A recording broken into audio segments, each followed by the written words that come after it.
With the launch of Rivendell, we've been working on expanding the iconic landmarks of Middle-earth. And today, we're presenting you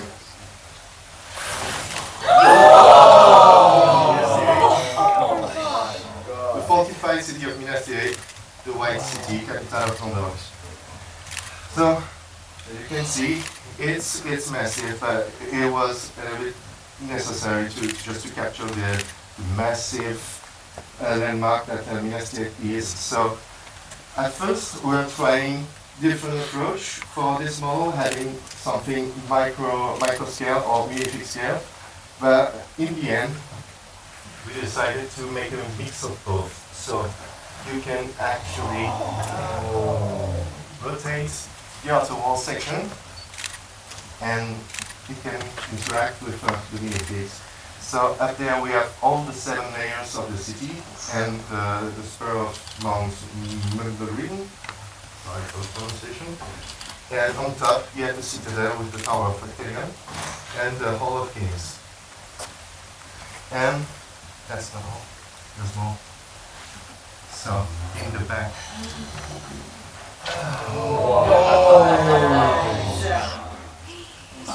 You have a big recreation of the Hall of Kings.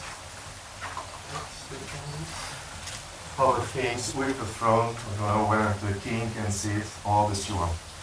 So to go with this model, we have a wonderful lineup of minifigs. Of course, no Lord of the Rings set is complete without the minifigures. We have a cool lineup for you guys. It's 10 figures this time. Well, 11 named figures because we have the horse Shadowfax as well. But if we go through the figures, we have Arwen here with the banner of the elves. We have Pippin and a new attire for the Gondor soldiers. Gandalf the White, Aragorn in his king outfit, Faramir, Denethor, and then 4 Gondor soldiers. Everything is with new prints. We have printed everything that we could print this time. That means that, for example, King Aragorn has his shield printed, but also his arms are printed. Also arm printing for Arwen. The armor for the Gondor soldiers are printed, but also they have a print underneath, so you could remove it, you could expand your army if you want.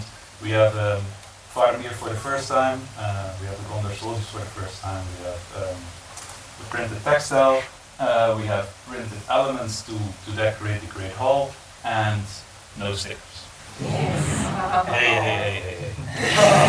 Stickers are cool, okay? But further up with the lineup, there are also... And to go with that, of course, you can see the 2 new molded elements that we have. As Ashwin mentioned, we have 4 Gondor soldiers, and a long time coming, we have a helmet for the 4 of them.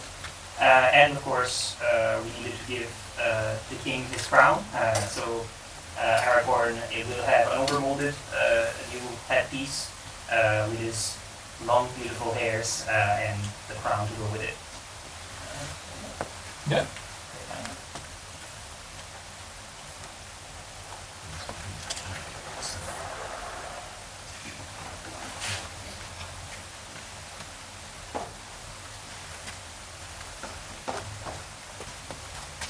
Can you play features on it?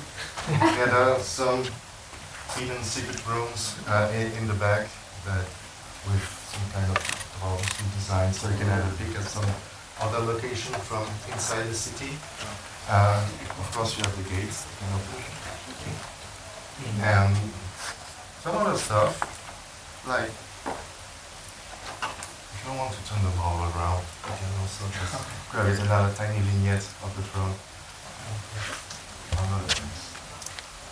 What made you choose this as the next Lord of the Rings set? Because it's an iconic location from the movies that we haven't made, and not the first time. It is in bricks. It was strictly a real challenge just to capture this gigantic city with all the constraints, with we choose some kind of Bahadur approach with the front being micro scale and the back minifig scale. But it was hard to find the right balance because all the houses, and it's a giveaway of the scale. So this mix, we agreed that it was the one that worked the best. But what's one of your favorite, like, to get it to that micro scale? What's like a technique you use that? Again, it's challenging to get a round city of the square bricks. So we came up with some interesting geometry for the outer walls with triangles. I can talk to you later. And having all the layers represented, we are using different angles and Pythagorean triples. Wow. And everything was challenging with this design. Plus, you notice that the back is pretty hollow, and that was also a challenge to make the model stable and sturdy. So in the end, it's working pretty well. I've seen other mock designs with white or light gray. What made you all choose white? Which I think you all chose directly. You know, just a white city, so and all the white bricks. With regards to the minifigures included, did you have considerations about other minifigures, or did you feel like you needed it to be the core ones like this group rather than expanding out? Yeah, that's a good question, because this location is really prominent in the film movie, and there's a lot of things happening in Minas Tirith. So basically we had to make choices with the lineup, and since Bahadur is really focused on the bad guys, here it's more a celebration of all the good guys, and it was a cool opportunity to bring characters who've never been done before in LEGO form, like Faramir, Benetta, and of course the Gondor soldiers.